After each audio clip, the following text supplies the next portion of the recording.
નમસ્કાર, India news ગુજરાતની વિશેષ ચર્ચામાં આપનું સ્વાગત છે. દર્શક, તો જે રીતે છેલ્લા 15 દિવસથી અફઘાનિસ્તાનમાં તાલિબાનોએ પોતાનું સામ્રાજ્ય સ્થાપ્યું અને 31 ઓગસ્ટ સુધીની ડેડલાઇન આપી હતી, અમેરિકાએ તેના પોતાના તમામ સૈનિકોને પાછા બોલાવી લીધા. 31મી મધરાત્રે અમેરિકાનો છેલ્લા સૈનિકે ફ્લાઇટ ટેક ઓફ કરી અને જે રીતે અમેરિકાએ પીછેહટ કરીને તાલિબાનોનું સામ્રાજ્ય આવ્યું છે, તાલિબાનો સરકાર બનાવવા જઈ રહ્યા છે, ત્યારે આપણી ચર્ચાનો મુદ્દો છે તાલિબાનની સરકાર આતંકના કેટલા ભાગીદાર. આતંકના કેટલા ભાગીદાર એટલા માટે કે 20 વર્ષ પહેલા જે તાલિબાન હતું એ તાલિબાનો જે રીતે સરકાર ત્યાં આગળ આતંકવાદીઓને પ્રોત્સાહન આપતા હતા, આતંકને પ્રોત્સાહન આપતા હતા, અલ કાયદા હોય, જૈશે મોહમ્મદ હોય, લશ્કરે તૈયબા હોય, આ બધા આતંકીઓ ત્યાં તૈયાર થતા હતા અને ત્યાંથી અલગ અલગ દેશોમાં આતંકી પ્રવૃત્તિઓ કરવા માટે જતા હતા. ત્યારે ચોક્કસ એવું કહી શકાય કે હવે જ્યારે ફરી એક વખત તાલિબાનનું સામ્રાજ્ય આવ્યું છે, સરકાર બની છે, સરકારને કારણે સરકારમાં જે રીતે સરકાર બનાવવા જઈ રહ્યા છે, ત્યારે એના પરિપ્રેક્ષ્યમાં શું અસરો થશે, દુનિયાના દેશોમાં શું અસર થશે, દુનિયાના દેશો કેવી રીતે જોશે, એ બાબતે ચર્ચા કરવા આપણી સાથે ઉપસ્થિત છે કોમોડોર ઉત્પલ વોરા, રાજકીય વિશ્લેષક હરિભાઈ ડોક્ટર હરિ દેસાઈ અને રિટાયર્ડ કેપ્ટન જયદેવ જોશી. આપ ત્રણેયનું સ્વાગત છે. હરિભાઈ, સૌથી પહેલો સવાલ આપણે પૂછીશ કે તાલિબાનનું સામ્રાજ્ય આવ્યું અને હવે જે પ્રકારે સરકાર બનાવવા જઈ રહ્યા છે, તાલિબાનોનું 20 વર્ષ પહેલાનું શાસન આપણે જોયું છે, ત્યારે એવું કહેવાય છે કે આતંકી ગતિવિધિઓને વધારે પ્રોત્સાહન આપે છે. તો આમાં તાલિબાનો ફરી એક વખત એમની કથનીને કરણીમાં ફેરફાર તો જોવા મળી રહ્યો છે. એ લોકો કહે છે અમે સુધરી ગયા છે, પણ કૂતરાની પૂંછડી વાંકી વાળો ગમે તેટલી તો પણ એ સીધી થવાની નથી, એવું છે એમનું. શું કહેશો તમે? આપણે આપે બહુ સરસ કહેવત કહી કે કૂતરાની પૂંછડી છે ને વાંકીની વાંકી જ રહે. એટલે આપણે ત્યાં છે ને ગુડ તાલિબાન અને બેડ તાલિબાનની ચર્ચાઓ થતી રહી છે, પણ હું માનું છું કે તાલિબાન ઇઝ તાલિબાન. અને બીજું, આ બધા ખેલની અંદર છે ને અમેરિકા પોતે છે ને બધાને નચાવે છે અને અમેરિકા પોતાને જે ઠીક લાગે છે એ પ્રકારે રમે છે. અને અત્યારે પણ તાલિબાનોને ધારો કે 15મી ઓગસ્ટે જ્યારે તાલિબાનોએ કાબુલ કબજે કર્યું અને પંજશીર હજુ આજે લગભગ પંજશીર પણ કબજે કરવાની સ્થિતિમાં છે, કારણ કે ત્યાંના સ્થાનિક લોકો છે ને ભાગી રહ્યા છે અને તાલિબાનના કબજામાં આખું અફઘાનિસ્તાન આવી ગયું છે એવું આપણે માની લેવું પડે. ઓફકોર્સ આપણી સાથે જે લશ્કરી બાબતોના નિષ્ણાત બંને વડીલો છે એ લોકો આપણને સારી રીતે કહી શકે એ બાબતમાં, પણ મને એમ લાગે છે કે દુનિયાની અંદર ફોજદારી કરનારું અમેરિકા આપણે છે ને ભારત અમેરિકાની સોડમાં જઈને ઘૂસ્યું છે એવા સંજોગોની અંદર અને અફઘાનિસ્તાન મામલે આપણો કોઈએ ભાવ નથી પૂછ્યો એ બાબતને છે ને આપણે ધ્યાનમાં લઈએ તો કાશ્મીરને માથે સંકટ જરૂર છે. તાલિબાનના નેતાઓ ભલે એમ કહેતા હોય, નિવેદનો કરતા હોય કે અમે છે ને પાકિસ્તાન અમારા એજન્ડામાં, કાશ્મીર અમારા એજન્ડામાં નથી ને આ બધું, પણ મને લાગે છે કે એમની વાતમાં ભરોસો મૂકી શકાય એમ નથી. પણ ગઈ વખતે આપણે તાલિબાનની સરકારને આપણે એને માન્યતા આપી નહોતી, છતાં સાઉદી અરેબિયા, પાકિસ્તાન અને યુએઈ એ 3 દેશોની માન્યતા સાથે પણ એ વખતે કામ કરી રહ્યા હતા 1960-2001 સુધીમાં. પણ આ વખતે તો એમની સાથે ઘણા બધા વધારે દેશોનું પીઠબળ છે ને અમેરિકા જે ઓચિંતું ત્યાંથી વિડ્રો થયું છે, અમેરિકાએ પણ એમ કહ્યું કે માનવ અધિકારોનું સંરક્ષણ કરે જો તાલિબાન તો અમે પણ એને માન્યતા આપવા તૈયાર છીએ. આપણે પણ છે ને દોહાની અંદર હમણાં આપણા ત્યાંના રાજદૂતે છે ને તાલિબાનના નેતાની સાથે વાત કરી. ઓફકોર્સ ઇન્ડિયન મિલિટરી એકેડેમી એમાં જે ભાઈ તૈયાર થયા છે જે આ નવી સરકારની અંદર વિદેશ મંત્રી થવાના છે, હું અંગત રીતે એવું માનું છું કે આપણે એમની સાથે સંબંધો રાખવા જોઈએ. એ એટલી જ હકીકત છે. પણ પાકિસ્તાન ત્યાં આગળ છે ને Pakistan will call the shots, એ પણ એટલી જ હકીકત છે. ચીન પાકિસ્તાનને પક્ષે છે, મોસ્કો રશિયા પાકિસ્તાનને પક્ષે છે. આ સંજોગોની અંદર તાલિબાન સાથે એને છે ને વધારે સમર્થન મળી રહ્યું છે, ત્યારે ભારતે એ પોતે છે ને દૂધના દાજેલા છાશ પણ ફૂંકીને પીવી જોઈએ એવી નીતિમાં આપણે માનવું જોઈએ. ને મને લાગે છે કે માનનીય વડાપ્રધાન અને દિલ્હી એ દિશામાં બહુ જ ચોક્કસ રીતે વિચારી રહ્યા હશે. ચોક્કસ. કોમોડોર, આપણે પૂછવા માંગીશ કે તાલિબાનોએ કહ્યું છે અત્યાર સુધી એમ કહેતા હતા કે અમે સુધરી ગયા છીએ, પરંતુ હવે જે રાગ આલાપ્યો છે કાશ્મીરનો, તો એમણે કહ્યું કે કાશ્મીર સહિત સમગ્ર વિશ્વના મુસ્લિમોનો અવાજ ઉઠાવવાનો તાલિબાનને અધિકાર છે. તો આ શું સંદેશો આપે છે? તાલિબાન પાકિસ્તાનના પ્રેરિત ત્રાસવાદને અથવા તો તાલિબાન પ્રેરિત આતંકવાદીઓને પ્રોત્સાહન આપી કાશ્મીરમાં જે પ્રકારનો મામલો શાંત થઈ રહ્યો છે ધીમે ધીમે કલમ 370 હટાવ્યા પછી ને જે પ્રકારનું વાતાવરણ ઊભું થયું છે એને દોડવા માટેનો પ્રયત્ન છે કે પાકિસ્તાનનું કંઈ કાંકરી ચાળો છે, પાકિસ્તાન તાલિબાનના સહારે અટકચાળો કરી રહ્યું હોય એવું નથી લાગતું? આમાં તમે જે કહ્યું એ વાત બિલકુલ સાચી છે, પણ એક વસ્તુ સમજવા જેવી છે કે on the global strategic canvas જે જાતની આ રમત રમાઈ રહી છે એની અંદર જનરલી બે ટીમ મેદાનમાં ઉતરે અને અમ્પાયર્સ એને રેડ કાર્ડ કે વ્હાઇટ કાર્ડ યલો કાર્ડ જે પ્રમાણે દેખાડતા હોય. આ સ્ટ્રેટેજિક કેનવાસ પર જે રમત રમાઈ રહી છે કે જેને ગ્લોબલ એરેના કે રિજિયોનલ એરેનાની અંદર અમ્પાયર્સ ભાગી ગયા છે અને બે ટીમમાંથી કોણ કોની જોડે રમી રહ્યું છે એ જ નક્કી નથી થતું. માટે કઈ ટીમનો માણસ કઈ બાજુ ગોલ કરી દેશે એ પણ હજી સુધી બહાર આવે અને માટે એટલી બધી કોમ્પ્લિકેટેડ સિચ્યુએશન્સ છે કે આની અંદર at this moment of time there are too many speculative theories going around, but it is still our duty to carry out a in-depth strategic analysis and based on which course of actions can get thrown up. અને માટે I am sure કે Ministry of External Affairs, Ministry of Defence and all, they must be burning midnight oil on this issue કે જેથી કરીને આપણા contingency plans are ready and they can be put into action as and when they are required, and armed forces are ready when they are called upon to do so. પણ હવે let's keep that aside. Now that you have asked me a direct question, it is like this. Whether આપણને લાગે કે ના લાગે, પણ in this particular situation, if there is one clear winner, whether you call it direct or indirect, that is Pakistan. And why Pakistan? Maybe resources wise or or the economy wise or military might wise, Pakistan has nothing much to offer. But why Pakistan?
has been honored by Mr. Biden, and they have got out of it.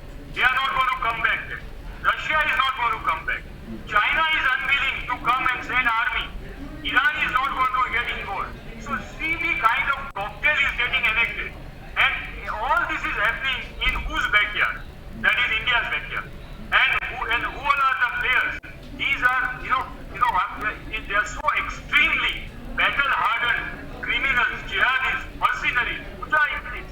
And if the kind of warlords, years and years of battle experience, and they got battle-hardened. Now, if this kind of people, if they get diverted with Pakistan and China's collusion to India, either the Afghan India front or with the Pakistan's crimes, with the enmeshing, with the Lashkar-e-Toiba, Harkat-ul Mujahideen or Huji or બીજા જે બધા terrorist organisation છે એની સાથે જો એને mix and match કરી અને જો કાશ્મીર બોર્ડર ઉપર મૂકવામાં આવે તો it's definitely a worrying situation for India. We have to be prepared for it. And I'm sure, the plans are going to be made on that.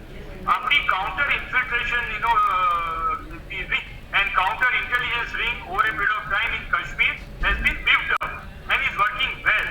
But now, the situation is that on an Afghan front, if an independent front is opened by either Taliban, but if Taliban, now here is a twist.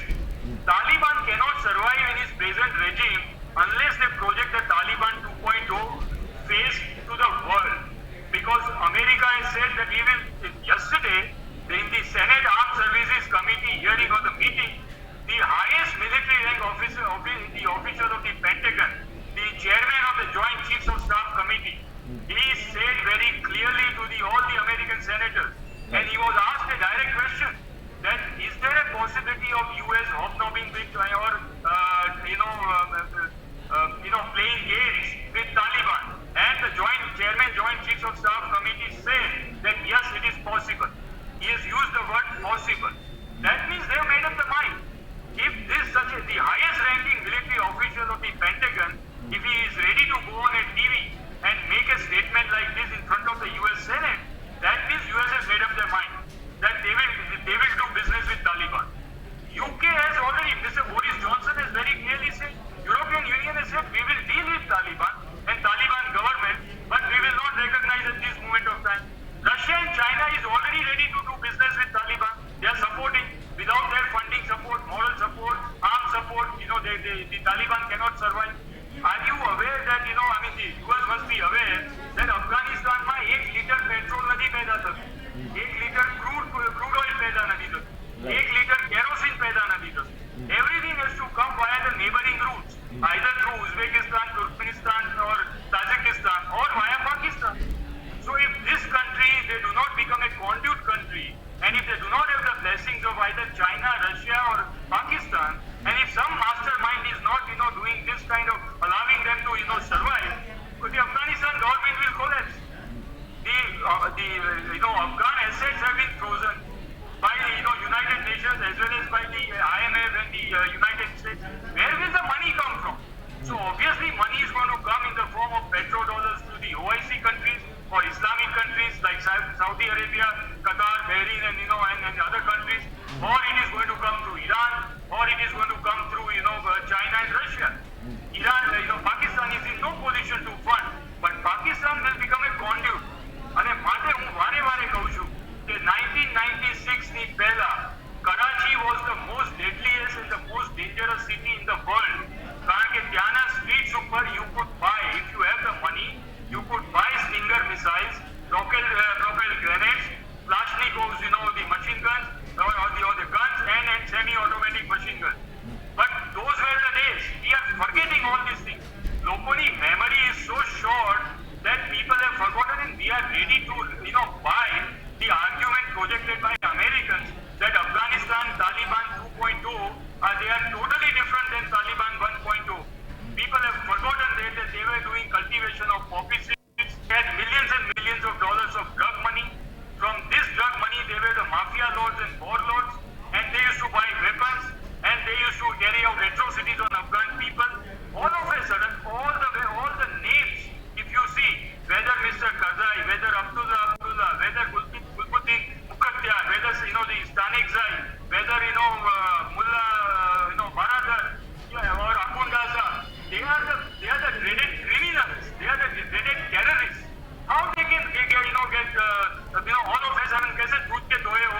we heading to?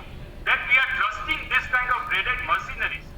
અને આ બધા સાથે we are ready to do business. But unfortunately, Abhijitbhai, there is a lot of difference between politics, geopolitics, and real politics. Right. Now, the Afghan government, Afghanistan is a sovereign country, and Afghanistan will definitely have the Taliban government. And if this Taliban government comes to the power, we as a neighboring country, I am sure, if the world powers are ready to do business with this government, we have no other option. Like Haribhai very rightly, he was absolutely dot on line. He said that willy-nilly Delhi will have to do business with them. So when I say business with them, that means dealing with them, not deals. We are not required to do deals with Taliban, but we have to do dealing with Taliban. And we do not have to recognize this Taliban regime at this moment of time. We have to be very, very calibrated in our approach, but firm, but at the same time flexible.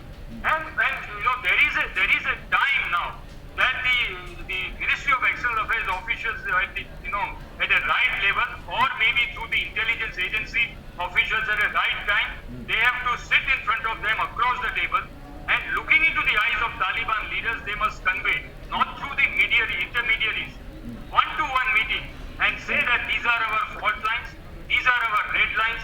If you cross these lines, you will burn your fingers very badly. We will not take it lying down. Right. The message must go, and how to execute that message if need be, that is a future strategy. But at this moment in time, we have to say that we are not going to take nonsense. Therefore, be within your shoes, be within your the arena, and don't cross that line. That message must go. And how can you cross the message unless you maintain a back channel communication or a direct channel communication? So, these are the issues that emerge. It's a very, very dangerous situation is getting enacted. And very rightly you have, આજનો જે topic તમે choose કર્યો છે એ perfect છે કે in the coming days there is a danger to Kashmir, but we don't have to get over concerned about it at this moment in time. We can take on these guys, but India has to be very, very ready for a long haul and a bloody battle and a bloody situation if these people are diverted with the connivance of Pakistan. And therefore a right kind of message must go to Pakistan also. કે તમે તમારા શૂઝમાં રહેજો, જો અફઘાન તાલિબાન અને જો અલ કાયદા and eyes ને બધાને જો યુઝ કરી અને તમે જો કાશ્મીરમાં ઘુસાડવાનો પ્રશ્ન કરશો, તો we will not think twice in retributing you also as a Pakistan, and you will get retributed very, very badly. So therefore on one side you have to deal with Taliban, and on one side you have to deal with Pakistan. That remain within your limits. If we don't do it, Abhijitbhai, we will be cutting a sorry figure even second time. People have discarded us, they have outsmarted us, they have probably taken no cognizance of India as a regional power in Doha agreement, in Troika meeting by Russia, and now Russia is carrying out an extended Troika. Now let us see whether India gets invited in that or not. The New Delhi must move or hell and heaven, but make sure that we are invited in the extended Troika meeting. Right. Because we are a regional player. આ બધા જે કરીને ભાગી ગયા એ તો હજારો માઇલો દૂર છે, એમને કોઈ છાંટા નથી ઉડવાના. પણ આ જે કંઈ આ લોકો કરીને જતા રહ્યા છે, Russians, Americans, European Union, NATO alliance, China, એ બધાના છાંટા ઇન્ડિયાના બોર્ડર ઉપર અને જમ્મુ કાશ્મીર પર ઉડવાની બહુ જ મોટી સંભાવના છે. અને માટે ઇટ ઇઝ અવર બેકયાર્ડ, અને nobody is going to come to our help. They will all give sympathy અને lip service, but અને આપણે આંસુ લૂછવા આવશે પણ એક્શન કોઈ નહીં કરે. અને માટે we have to be prepared, અને we have to be fully prepared economically, industrially, politically and diplomatically. Make no mistake about it. Captain, તમને પૂછવા માંગીશ કે પાકિસ્તાને કબૂલાત કરી છે કે અમે તાલિબાન માટે બધું જ કર્યું છે. ઇમરાન ખાનની સરકારના મિનિસ્ટર છે શેખ રશીદે ખુલ્લેઆમ કહ્યું છે કે તાલિબાનને અત્યાર સુધી અમે સુરક્ષિત રાખ્યા. આટલું ઊંચું એમ 1-2 દિવસ પહેલાં એક અહેવાલ પણ આવ્યા કે ઇન્ટેલિજન્સે એવો રિપોર્ટ આપ્યો કે ISIS કે જેણે કાબુલ એરપોર્ટ ઉપર બોમ્બ હુમલો કર્યો હતો, એ જ જૂથ ભારતમાં ગમે ત્યાં હુમલા કરી શકે છે. તો આટલું બધું હોવા છતાં પણ, આટલી બધી આપણી જોડે ઇન્ટેલિજન્સનો રિપોર્ટ હોવા છતાં પણ ભારતનું સ્ટેન્ડ કેમ તાલિબાનો પ્રત્યે અથવા તાલિબાન સરકારને માટે વાતચીત કરવા માટે અથવા તો સરકાર સાથે સંબંધો રાખવા જોઈએ કે ન રાખવા જોઈએ આવા બધા તબક્કામાં શું કહેશો?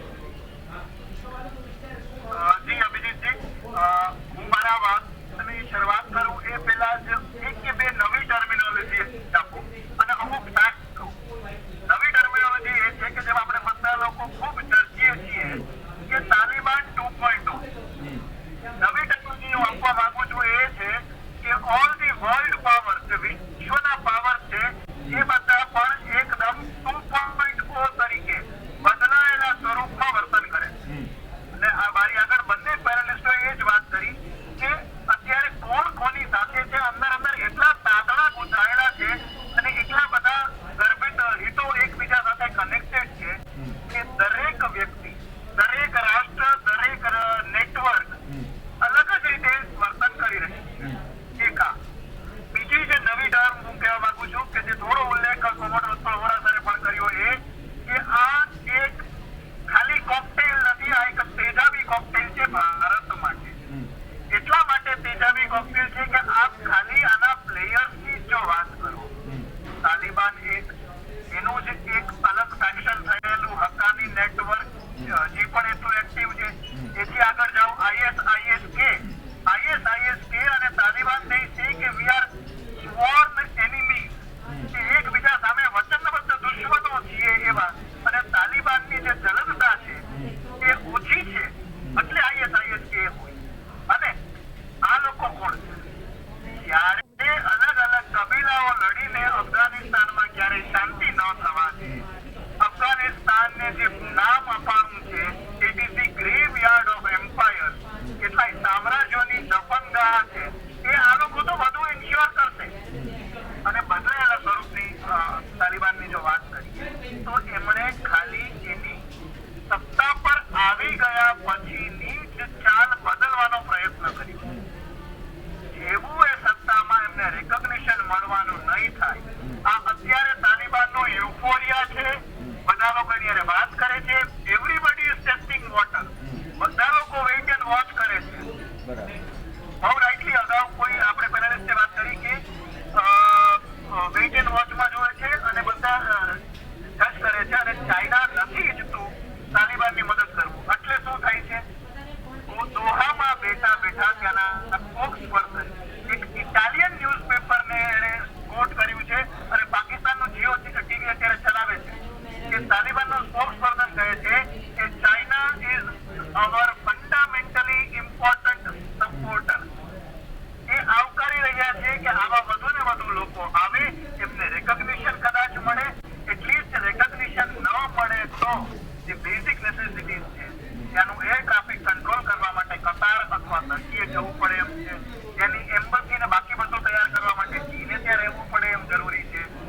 તાલિબાન જે આવ્યા છે એ જનમત પણ સારો બને એના માટે કઠપુતલી પાકિસ્તાન ઇમરાન ખાનની જરૂર છે, જે એમ કે છે કે એમણે વર્ષોના વિગ્રહ પછી એમણે પોતાના દેશને મુક્ત કરાવ્યું છે. એટલે આ તેજાબી કોકટેલ આખી દુનિયા 2.0 એ સમયે જેમ આપ કહો છો કે ભારતે શું કરવું જોઈએ, આ વેઇટ એન્ડ વોચની ગેમ તો ભારતે રમવી જ પડશે. એ તો વાક્ય વાતચીત ચાલુ રાખવી પડશે, એ પણ રાખવી પડશે. રેકોગ્નિશન ન આપવું જોઈએ એ ન જ આપવું જોઈએ. પણ બહુ સરસ રીતે અને રિપીટ કે ડીલ નથી કરવાનું, પણ ડીલિંગ આ લોકો હારે કરવું જ પડશે.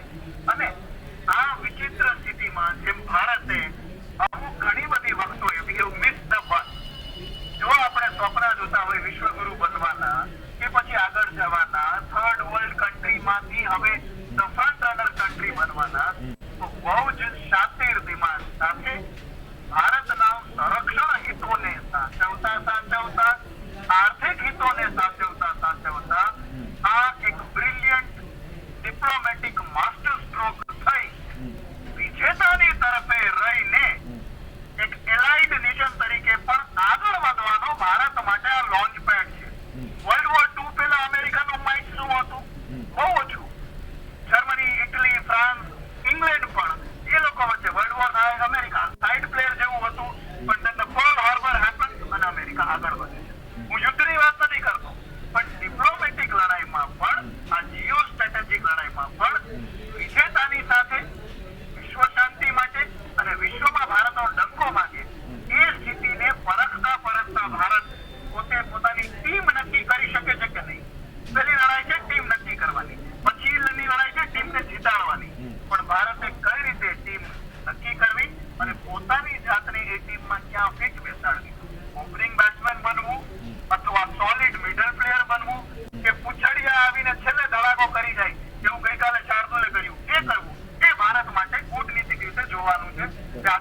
તમને પૂછવા માંગીશ કે ગુરુવારે વિદેશ મંત્રાલયના પ્રવક્તા અરિંદમ બાગચીએ એવું કહ્યું કે અત્યારે કાબુલ એરપોર્ટ બંધ છે. કાબુલ એરપોર્ટની કાર્ય શરૂ થશે, કાબુલ એરપોર્ટ ફરી શરૂ થશે એટલે ત્યાં આગળ જે ફસાયેલા ભારતીયો છે અથવા અફઘાનીઓ જે આવવા માગે છે એ લોકોને ત્યાંથી સલામત રીતે લાવવામાં આવશે. પરંતુ ફરી એક વખત એ વસ્તુનો ઉલ્લેખ કર્યો, પુનરોચ્ચાર કર્યો કે ભારતની વિરુદ્ધમાં અફઘાનિસ્તાનની ધરતીનો ઉપયોગ આતંકવાદી પ્રવૃત્તિઓ માટે ન થવો જોઈએ. એ 2 દિવસ પહેલાં દોહામાં જ્યારે આપણા વિદેશ આપણે રાજદૂત ગયા હતા મળવા માટે દોહામાં અફઘાનિસ્તાનના પ્રતિનિધિને, ત્યારે પણ આ વાત કરી છે.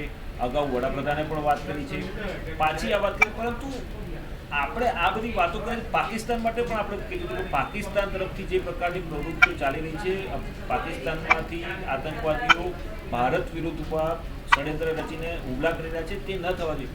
આપણે ખાલી બોલીએ છીએ પણ શા માટે એક્શન નથી લેતા? શું કહેશો તમે? નહીં અભિજીતભાઈ, હું એક બહુ સ્પષ્ટ કહું છું, આપણે ત્યાં રાજકારણ એટલે કે પોલિટિક્સ અને ડિપ્લોમસી આ બંનેની વચ્ચે અંતર છે. ભારતીય શાસકો છે, નેતાઓ છે, ઘણી વખતે વધારે પડતું બોલે છે. ઇન્ટરનેશનલ રિલેશન્સની અંદર છે ને તમે લોકો જાજુ ન બોલી શકો. તમે જેમ કહ્યું ને કે કેમ આપણે નથી કરતા, આપણે જ્યારે કરીએ ત્યારે છે ને એ કહેવાનું નથી હોતું. આપણા લશ્કરી દળો એ સજ્જ છે કોઈ પણ હુમલાને પહોંચી વળવા માટે, પણ એના આપણે છે ને ઢોલ પીટવાની જરૂર નથી. એ છે ને આપણી તૈયારી ગમે ત્યારે હોવી જોઈએ કે ઊંઘમાં પણ આપણે છે ઊંઘમાંથી ઉઠીને પણ આપણે મારી આવી શકીએ. એટલે આ બધી બાબતો જે છે એ તાલિબાન સાથેની મંત્રણા ચાલુ રહે. અને બીજું તમે એક મુદ્દો જે તમે કહ્યો એમાં એક મુદ્દો હું ઉમેરું પણ ખરું કે યુએન સિક્યોરિટી કાઉન્સિલમાં આપણું ચેરમેન પદ ઓગસ્ટ 2021 એટલે 30મી તારીખે 31મી આપણું પૂરું થયું, પણ 30મી તારીખે જે મીટિંગ મળી એની અંદર આપણે છે ને બહુ સ્પષ્ટ સ્ટેન્ડ લીધું. અને તમે જે કહ્યું એ કે ભાઈ અફઘાનિસ્તાનની ધરતીનો ત્રાસવાદીઓને તૈયાર કરવા માટે, બીજાઓ ઉપર આક્રમણ કરવા માટે, આને માટે ઉપયોગ ન જ થવો જોઈએ. અને એમાં છે ને રશિયા અને ચીન એ છે ને એબ્સ્ટેન રહ્યા. પણ ભારતની, હું તો માનું છું, મને લાગે છે કે કોમોડોર વોરા સાહેબ આના વિશે અધિકૃતપણે કહી શકે, પણ હું માનું છું કે ડિપ્લોમસીની દ્રષ્ટિએ ભારતની એ જે ભૂમિકા હતી એને વ્યાપક સમર્થન મળ્યું. જો યુએન સિક્યોરિટી કાઉન્સિલમાં જે 5 મેમ્બર છે કાયમી સભ્યો, એમાંથી એક પણ વીટો કરી શકે છે, એટલે કોઈ પણ ઠરાવને નકારી શકે છે. પણ ચાઇના અને રશિયા આ બંને વીટો ધરાવનાર રાષ્ટ્રો એ છે ને એબ્સ્ટેન રહ્યા આપણે જે ઠરાવ કર્યો એની અંદર. પણ મને લાગે છે કે દેશ અને દુનિયાનો એ અત્યારે વેઇટ એન્ડ વોચની પરિસ્થિતિ છે. સાથે સાથે અફઘાનિસ્તાનની ધરતીનો ઉપયોગ આતંકવાદને પોષવા માટે ન થાય એને માટે તો છે ને મને લાગે છે કે વ્યાપક જનમત થયો છે. આપણા માનનીય વડાપ્રધાન પણ ધારો કે વિદેશમાં જે મંચ ઉપર જઈને વાત કરી છે એમણે, એ આતંકવાદની વિરુદ્ધમાં લડવા માટેની એક બધાની એક સાર્વજનિક મત ઉભો કરવાની એમની ભૂમિકા રહી છે. એ બાબત પણ આપણે સમજી લેવી જોઈએ. બીજું કે આપણે જે નોર્ધન અલાયન્સની વાત કરે છે, ઘણા લોકો આપણે ત્યાં એમ કહે છે કે આપણે નોર્ધન અલાયન્સને ટેકો આપવો જોઈએ, આમ કરવું જોઈએ, તેમ કરવું જોઈએ. મને લાગે છે કે એક અગાઉની ડિબેટમાં કોમોડોર વોરા સાહેબે જ કહ્યું હતું, એ પાછું હું અહીંયા રિપીટ કરું કે નોર્ધન અલાયન્સના જે નેતાઓ છે એ પણ ઇસ્લામાબાદ આવીને તાલિબાનની સરકારની અંદર જોડાવા માટે થનગની રહ્યા છે. એટલે આપણે છે ને મને લાગે છે કે આ દુનિયાભરની અંદર જે ચાલી રહ્યું છે, આ ડિપ્લોમસીની જે વાત છે, ત્યાં આપણે છે ને ઓર ખીંચ મુજે જોર આતા એમ પેલો જેમ ક્યારેક પ્રમોદ મહાજને ચીન વિશે કહ્યું હતું કે 100 ચૂહે માર કે બિલ્લી ચલી હજ કરને, આવી અપરિપક્વ વાતો છે ને આપણા રાજનેતાઓએ પણ ન કરવી જોઈએ. મને લાગે છે હરદીપ પુરીએ જે કહ્યું એનો પણ મેં એ વખતે પણ વિરોધ કર્યો હતો કે તમે ત્યાંથી છે ને હિન્દુઓ અને શીખોને અહીંયા લઈ આવીશું. અરે ભાઈ, તમે છે ને એ દેશના નાગરિકો છે, આવા અપરિપક્વ, ઇમેચ્યોર અને તમારું અહીંનું પોલિટિક્સ ચાલે છે એવા નિવેદનો એ ઇન્ટરનેશનલ ડિપ્લોમસીને શોભતા નથી એવું મને જરૂર લાગે છે. ચોક્કસ. કેપ્ટન, તમને પૂછવા માંગીશ કે ચીન, પાકિસ્તાન, રશિયા, જે હરિભાઈએ કહ્યું કે 3 રાષ્ટ્રો, આ 3 રાષ્ટ્રો તાલિબાનને સપોર્ટ કરી રહ્યા છે. હવે જે સરકાર બનવા જઈ રહી છે અફઘાનિસ્તાનમાં સરકાર બનશે તાલિબાનોની તો પાકિસ્તાનને ફાયદો થવાનો નથી, ચીનને ફાયદો થવાનો છે. ચીન ભારતના આપણે જે લદ્દાખવાળો એરિયા છે ત્યાં આગળ LAC પર પણ કાંકરીચાળા કરતા રહ્યું છે અને એ વિવાદ તો હજી સમયો નથી, એ ક્યારેક ક્યારેક પાછું બેઠો થાય છે. તો ચીનને કારણે પણ ભારતને નુકસાન થવાની શક્યતાઓ કેટલી છે? ઘણી બધી શક્યતાઓ, એક જ વાક્યમાં આપણે કહું તો ઘણી શક્યતાઓ, અને એના ફિલર આપણને ઓલરેડી મળવા માંડ્યા છે. એ તાલિબાની સ્પોક્સ પર્સને નામ જોગ એમ કીધું છે કે અફઘાનિસ્તાનને ફરીથી પાછું બેઠું કરવું હોય તો ઇકોનોમી મજબૂત કરવી પડશે અને અમારા કોપરના ભંડારોને ચીન બેસ્ટ રીતે ઉપયોગ કરી શકે. નામ જોગ એને પોતાના કોપરના ભંડારોની વાત કરી દીધી એટલે. અને બીજું એમ છે કે we support China's one belt one road initiative. હવે આનાથી વધુ સ્પષ્ટ શું તમારી સામે કિતાબ કોઈ ખોલી શકે? It is pretty much sure કે તાલિબાન ઈચ્છે છે કે ચીન ત્યાં વધુ રોલ લે. ચીન પણ ગ્લોબલ ટાઈમ્સમાં આજે જ એના ફોરેન સેક્રેટરીએ કહ્યું છે કે અમે ત્યાં હ્યુમાનિટેરિયન એડના નામે કોવિડની મદદ કરવા માટે અને બાકીના ત્યાં સ્થાયી થઈ જાય એના માટે અમારી એમ્બસીને બંધ નહીં કરીએ, એમણે નથી કરી, ચાલુ છે. ત્યાં મીટિંગો થાય છે. તો it is pretty much clear કે સામેથી ખુલીને આવ્યા વગર તાલિબાન અને ચીન જે છે એ બંને દિલગ્લવ છે. ચીનની પાસેથી તાલિબાન જેટલી પણ એ ફાયદાઓ લે અને વન બેલ્ટ વન રોડ મિશનને મદદ ઇનિશિયેટિવને સપોર્ટ કરે એનો અર્થ એ કે ભારતની સ્થાપિત હિતોની વિરુદ્ધમાં થવાનું છે. આ સરળ છે, 1+1 2 જેવું છે. પાકિસ્તાનનો કઈ રીતે ઉપયોગ થાય છે અને પાકિસ્તાન અને તાલિબાનની નજદીકી અથવા એ બંને વચ્ચેની કઈ ઘર્ષણથી પણ જે સ્પિલ ઓવર થઈને આપણે ત્યાં જો ત્રાસવાદીઓ આવે કે ત્રાસવાદ આવે, આપણે જોઈએ છીએ અત્યારે all over the internet during line કે પાકિસ્તાન અને અફઘાનિસ્તાન વચ્ચે છે ત્યાં કેવી અરાજકતા છે. કોઈ સરફીરો પણ જે કોઈ સાથે કનેક્ટેડ નથી એવા મર્સિનરી આતંકીઓ પણ જો આવી જાય તો એ પણ એક ડેલિકેટ બેલેન્સ છે. એટલે પાકિસ્તાન અને અફઘાનિસ્તાનના સંબંધોની પણ પોઝિટિવ અને નેગેટિવ અસર ભારત પર પડ્યા વગર રહેવાની જ નથી. આપણે જે હંમેશા રહીએ છીએ સિક્યોરિટી ફોર્સિસ સદાને માટે સતર્ક રહેવાનું છે. ફોર ધી વર્સ્ટ ઇવેન્ચ્યુઅલિટી જે આપણે છીએ પણ એને માટે આપણે કટિબદ્ધ રહીએ.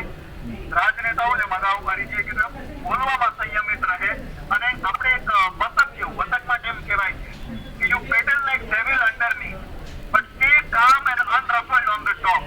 બતક જે છે ને પાણી અંદર ખૂબ ઝડપથી પગલા ચલાવે, એ આપણે કરવાનું છે ડિપ્લોમસીમાં. આપણે આગળ વધવું હોય તો ઉપરથી એકદમ સ્થિર સર્વગ્રાહ્ય એવી આપણી ઇમેજ આપણે દીધી.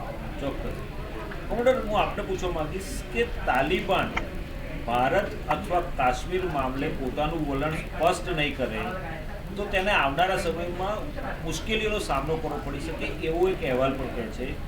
કારણ કે ભારત જે પ્રકારે વિશ્વની સામે સમગ્ર વિશ્વના અન્ય દેશો સાથે વાતચીત કરીને જે હરિભાઈએ કહ્યું અને આપણે શું જાણીએ છીએ કે 30મી તારીખે UNSCમાં જે પ્રકારનું સ્ટેટમેન્ટ થયું તો ચાઇના અને રશિયા તો દૂર રહ્યા આમાંથી, પરંતુ આવનારા દિવસોમાં તાલિબાનને સપોર્ટ કરનારા બંને દેશો ભારત વિરુદ્ધ ઊભા થયા. કારણ કે આપણે જોયું છે ભૂતકાળમાં પણ કે પાકિસ્તાન પ્રેરિત આતંકવાદીઓ જે છે એ લોકોને બ્લેકલિસ્ટ કરવા માટે આપણે ઘણી વખત UNSCમાં રજૂઆતો કરી અને વીટો પાવર વાપરીને ચાઇનાએ તેને ફગાવડાવી દીધું છે. તો ચાઇના અને રશિયા વીટો પાવર વાપરે અને આ પ્રકારનું કંઈક વિઘ્ન ઊભું કરે ભારત માટે તો વિશ્વના અન્ય દેશોનું વલણ કેવું રહેશે આપણા માટે? અભિજીતભાઈ, we don't have to be so naive કે આપણે આ બધું જે in diplomacy, please understand one thing, what you see in front of your eyes is not reality, what you not see in front of your eyes, that is the reality.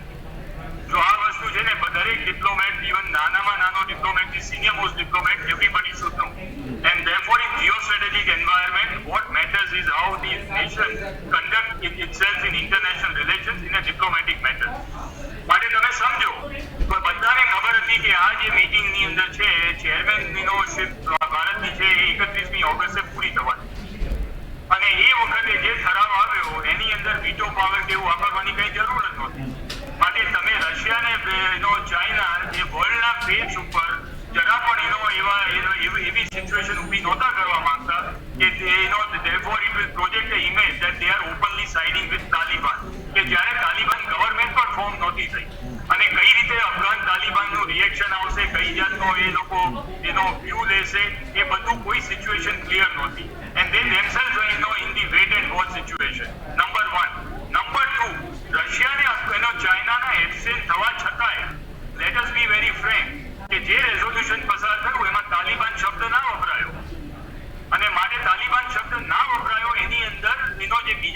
powers હતા, they all were present.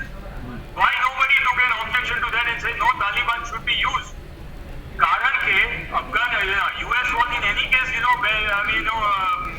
siding with Taliban. એ તો એનું જ અત્યારનું જે તાલિબાન 2.0 છે તો એનું જ ક્રિએશન છે. Even similarly, today, the UK's foreign minister, he is already sitting in Islamabad. અને એમને ત્યાં જવાની જરૂર શું પડી?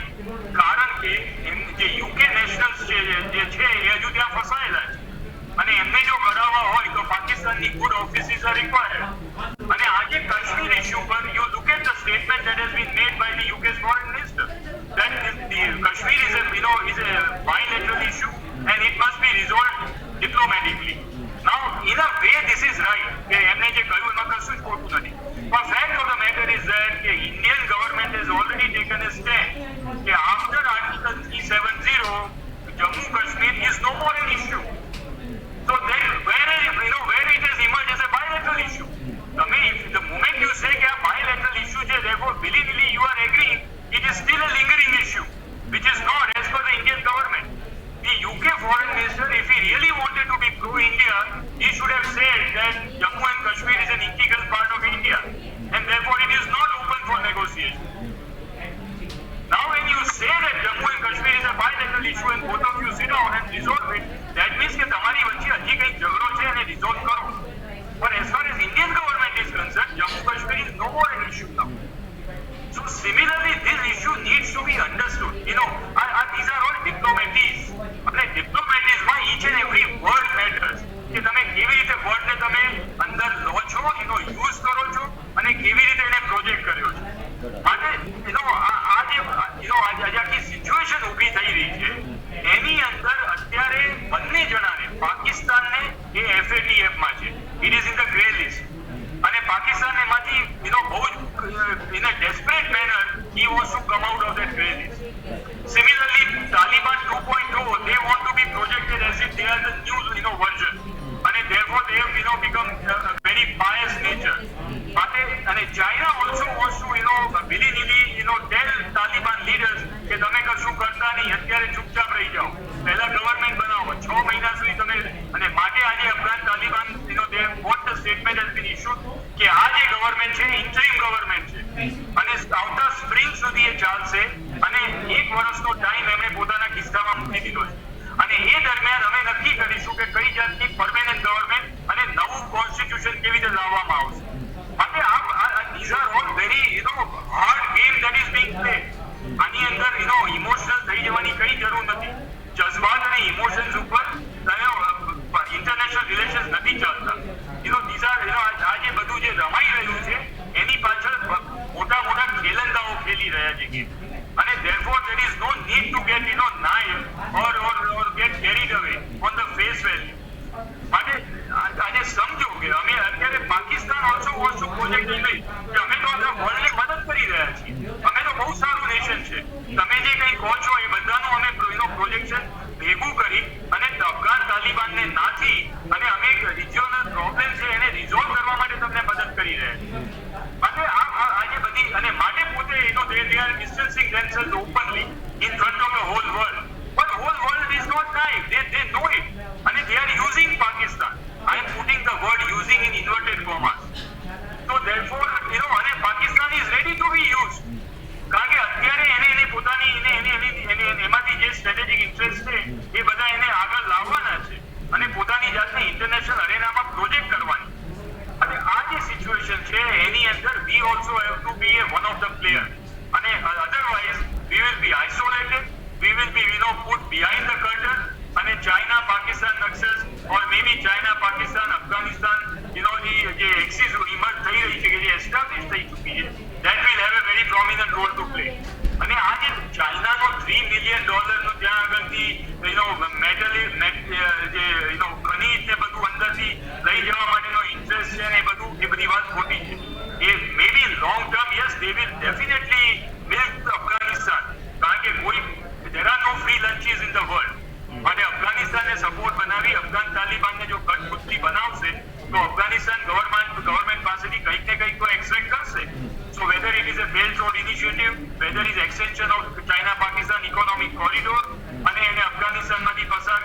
મલેશિયન રિજન પર લઈ જશે અને એના પોતાના બિઝનેસ ઇન્ટરેસ્ટ આગળ લઈ જશે, એ બધી વાત સાચી છે અને એ ડેફિનેટલી થશે. પણ if જો મેટલર્જી અને ખનિજ સંપત્તિ ને એ બધું જો હોય તો અમેરિકાને એની પાસે 20 વર્ષો હતા, એને $3 trillion they already spent. તો એમાંથી એ લોકોએ આ બધી જે ખાણો હતી એમાંથી ક્યાંનું બધું ખોદીને લઈ ગયા હોત if it was so easy. પણ America did not do it. They only spent money. But where America is faulted is that they made sure કે Afghan people અને Afghanistan government in any form they always remain dependent on them. માટે ના તેમણે ત્યાં industry બનાવી, ના ત્યાંના લોકોને તૈયાર કર્યા, ના કોઈ એક્સલન્સ ઓફ સેન્ટર્સ બનાવ્યા, ના કોઈ હોસ્પિટલો બનાવી, અને સ્ટીલ ખાલી જે મિલિટરીને તૈયાર કરી એમાં પણ જે કરપ્શન હતું એ આગળ ના આવવા દીધું. અને વિથ ધ રિઝલ્ટ આજે તમે જુઓ, અને I have always bin saying this, કે અફઘાન તાલિબાન પાસે અત્યારે જે જાતની મિલિટરી હાર્ડવેર અને મિલિટરી એક્સપર્ટીઝ અને મિલિટરી જે શસ્ત્રાગાર આવ્યો છે, it is now Afghan Taliban is one of the most advanced terrorist organization in the world. They have the hardcore the military weaponry, including the Black Hawk helicopters and various kind of fixed wing aircraft. ભલે America એવું કહેતું હોય કે અમે બધું destroy કરીને નીકળ્યા છીએ. With China and Russia's connivance, how much time does it take to make them airworthy again? If China and Russia they want, they will make them airworthy again. એવું તો નથી ને કે બોમ્બ ના એક્સપ્લોઝિવ મૂકી અને એને એક્સપ્લોર કરીને જતા રહે છે. It is not. The airframe still exists. Maybe avionics અને નેવિગેશન સિસ્ટમ ને વેપનરી system to a certain extent they have disabled. પણ એ ડિસેબલ માંથી એનેબલ કરવામાં આવા મેજર પાવર લાઈક ચાઇના ને રશિયા ને વાર કેટલી લાગે? અને if part of it, if it goes in the hands of either Iran or Afghanistan, or if it goes in the hands of ISIS or Taliban, they not Taliban, I say Al-Qaeda, then what happens? And if they connive with Lashkar-e-Toiba and Houthi and Harkatul Ansar, then and Pakistan is over a period of time, the Pakistan's ISI, we have to give them full marks, and I would not hesitate in giving full marks as a military professional. जो ये बात है तो स्वीकार की नहीं. Over a period of time, the ISI bosses they mastered the art of how to play around with terrorist organizations. We have to accept that fact. Even labels बदले છે. જો રાતોરાત LED becomes Houthi, Houthi becomes Harkatul Ansar becomes some other organization. રાતોરાત એમના bank account બદલાઈ જાય છે અને એની પર જે તમે એને ફ્રીઝ કરો તો નવું ઓર્ગેનાઇઝેશન ટ્રેન થઈ જાય. Therefore, ISI and Pakistan military over a period of time they have mastered the art of how to play around with the terrorists. અને આજે પણ જ્યારે ગવર્નમેન્ટ ફોર્મ થવાની છે, ઇન્ટ્રીમ ગવર્નમેન્ટ તાલિબાનની, એની અંદર 50% is of the Haqqani network. Don't forget this fact.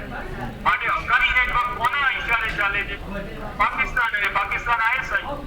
તો એ Haqqani network અને એની પાસે મિલિટરી વોરફેર, ઇન્ટેલિજન્સ અને finance will remain with Haqqani network. તો હવે બાકી રહ્યું શું? If that is the case, અને if still Pakistan is calling the shot, પણ પાકિસ્તાન એના પોતાના ફેસ પર કેવું બાયસ લુક રાખી રહી છે, અમને તો કઈ ખબર જ નથી શું થઈ રહ્યું છે. અફઘાન તો સોવરેન કન્ટ્રી છે, એની ગવર્નમેન્ટ એના પોતાના ડિસિઝન લેશે, અમે તો ખાલી સપોર્ટ આપીએ છીએ. માટે let's not get carried away. This is a very, very hard, shrewd game that is being played, and you have to be a shrewd player. You can't be, just a, watcher for a long time. You have to jump in the pool and you have to start playing water polo. If you don't play water polo, then you are not part of the game. You are isolated, and people will not hesitate to isolate. 3 વખત તો કરી દીધા આપણને isolate, અને we have been outsmarted. ક્યાં સુધી આપણે will continue to do that when such a hard game is being played or in the backyard of India? Let's be real, and I hope people understand the enormity of the situation. ચોક્કસ. Captain, તમને પૂછવા માંગીશ કે commodore સાહેબે જે વાત કરી, હક્કાની ગ્રુપની વાત કરી, હવે જે નવી સરકાર બનવા જઈ રહી છે એમાં અબ્દુલ ગની બરાદરની સરકાર બનવાની છે. એને એ બનાવવાનો છે સરકાર, અને એમાં ઉલ્લા ઉમરના દીકરા યાકૂબને પણ સ્થાન આપવામાં આવશે. હક્કાની ગ્રુપના જે જલાલુદ્દીન હક્કાની જેના બેટા અનસ હક્કાનીને પણ સ્થાન આપવામાં આવી શક્યતા છે. આ બધા જે નામો છે એ બધા આતંકી પ્રવૃત્તિ સાથે સંકળાયેલા અથવા આતંકી પ્રવૃત્તિમાં ઓળઘોળ થયેલા લોકો છે. તો જે સરકાર બનવાની છે એ લગભગ એમ કહીએ કે આતંકીઓની સરકાર બનવાની છે. તો વિશ્વના તમામ દેશો આને માન્યતા કયા આધાર ઉપર આપશે? માન્યતા આપશે કે નહીં આપે? કારણ કે જોખમી તો છે આ બધા જ. અને આવા જોખમી સરકાર હોય, જોખમી લોકોની સરકાર હોય, એની સાથે સંબંધો રાખવા, ડિપ્લોમેટિક સંબંધો રાખવા કે વ્યાપારિક સંબંધો રાખવા પણ હિતાવહ નથી કોઈ પણ દેશ માટે. તો શું કહેશો તમે?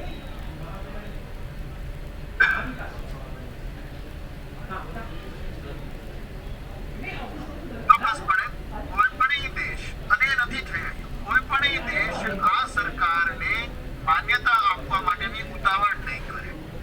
જો એમ આપણે માનીએ કે ઉતાવળ નહીં કરીને એ જ માત્ર માસ્ટર સ્ટ્રોક છે, તો એવું નહીં.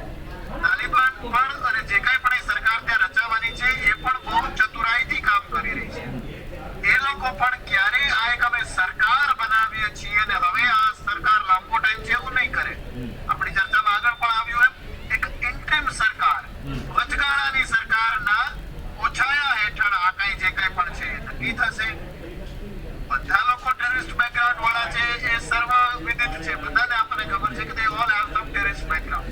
પણ એ બધા લોકો અત્યારે મહેનત કરતા હશે કે એમણે સામાન્ય રીતે પણ જો ત્યાંનું એડમિનિસ્ટ્રેશન ચલાવવું હોય તો એ એડમિનિસ્ટ્રેશન ચલાવી શકનાર લોકો કોણ છે? જે ભૂતકાળની અફઘાની સરકારોમાં હતા એવા લોકો, કદાચ આર્મ ફોર્સીસના લોકોને એ લોકો સામેલ કરે, કે પછી કદાચ વધુ સારો ચહેરો દેખાવા માટે કેટલાક રિલિજિયસ હાર્ડકોર ફંડામેન્ટલિસ્ટ નહીં પણ રિલિજિયસ એવા લોકો, અને કદાચ હજી હું આગળનું કદાચ કહેતો હોઉં તો કદાચ કોઈ લેડી ને પણ પ્રોમિનન્ટ ફિગરને આગળ લઈ આવે. પણ આ બધા જ ખોટા છે. એમની પાછળના આતંકીઓ ચોક્કસપણે રહેવાના જ છે. એટલે માન્યતા આપવાની ઉતાવળ નહીં થાય. એટલી જ મોટી ચેલેન્જ એ લોકો માટે પણ રહેવાની છે કે અમે કે જેમને એડમિનિસ્ટ્રેશનનો, સરકાર ચલાવવાનો કે કદાચ શાંતિથી ખુદને પણ રહેવાનો કોઈ અનુભવ નથી, એ કઈ રીતે રહી શકશે? આપણે જોઈએ છીએ ત્યાંનું એરપોર્ટ ચાલી શકે એમ નથી, ત્યાંનો ટ્રેડ પણ આવી રીતે નહીં ચાલે. ત્યાં સુધી કતારમાં આવી રીતે ઇન એક્ઝાઇલ જો કહેવું હોય તો કહી શકાય એવી રીતે ક્યાં સુધી એમની ઓફિસ ચાલશે? એ નહીં શક્ય બને. એટલે આવનારા દિવસો એમના માટે પણ ખૂબ કઠિન થવાના છે. અને જે આપણે પૂછ્યું એમ માન્યતા આપવામાં કોઈ દેશ કદાચ ઇસ્લામિક કન્ટ્રીઝ પણ બરાબર તો નહીં જ કરે. ચોક્કસ. કોમોડર સાહેબ, આપને પૂછવા માંગીશ કારણ કે હરિભાઈને ક્યાંક કામ હોવાના કારણે અને વ્યસ્ત શિડ્યુલ હોવાના કારણે તેમ છતાં આપણી જોડે જોડાતા પણ એમને જવું પડ્યું છે, તે આપણી જોડે નથી. પણ તમને જ સવાલ કરીશ કે તાલિબાનોની જે 20 વર્ષ પહેલાં જે તાલિબાનો હતા ત્યાં આગળ અલ કાયદાનું મૂળ ઊભું થયું હતું, અમેરિકા ઉપર હુમલો થયો હતો, ઓસામા બિન લાદેનના ગ્રુપે કર્યો હતો, અને જે પછી અમેરિકાએ હુમલો કરીને અફઘાનિસ્તાનમાંથી તાલિબાનોને ભગાડ્યા હતા. પરંતુ હવે અફઘાનિસ્તાનમાંથી અમેરિકાએ ભાગવું પડ્યું છે. ભાગવું પડ્યું શબ્દ એટલા માટે વાપરીશ કે તાલિબાનો આવ્યા, એન્ટ્રી લીધી અને એ લોકો ભાગવું પડ્યું અને 31 તારીખ સુધી મુદત આપી. આમાં અમેરિકાની છબી તો બગડી છે, પરંતુ અમેરિકા સાથે સંબંધો રાખનાર રાષ્ટ્રોની પણ છબી થોડી ખરડાઈ હોય એવું નથી લાગતું આપણે?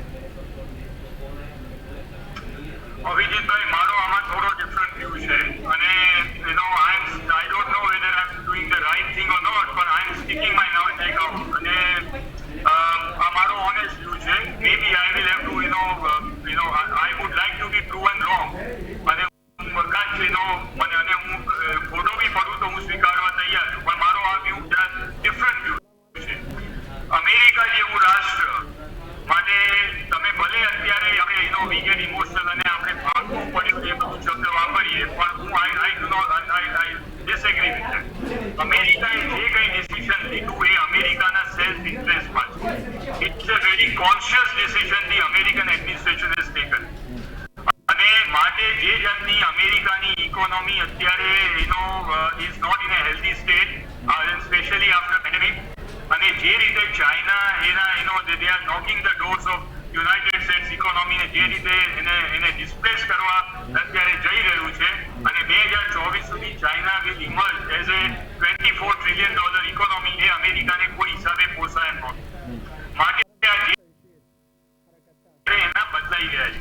This is not the days of Cold War કે જ્યારે Russia was a bigger enemy અને રશિયાને કોઈ બી હિસાબે ચેકમેટ કરી એને હરાવવું, એને નામોશી ભરી હાર અપાવી, અફઘાનિસ્તાનમાંથી એને ખદેડી કાઢવું, એ બધું એ લોકોના પ્રાઇમરી ઇન્ટરેસ્ટ હતા.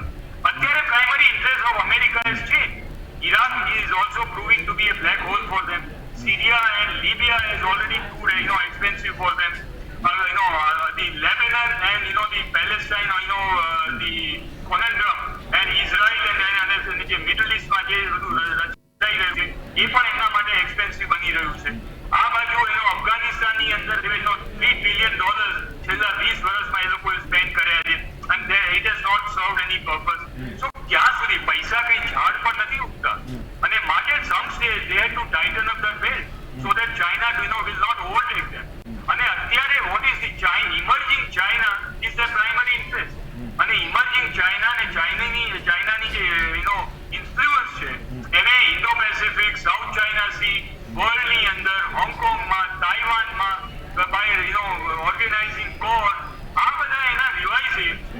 અને માટે અમેરિકા જેવું રાષ્ટ્ર, make no mistake about it, even today US armed forces are one of the most mightiest armed forces in the world.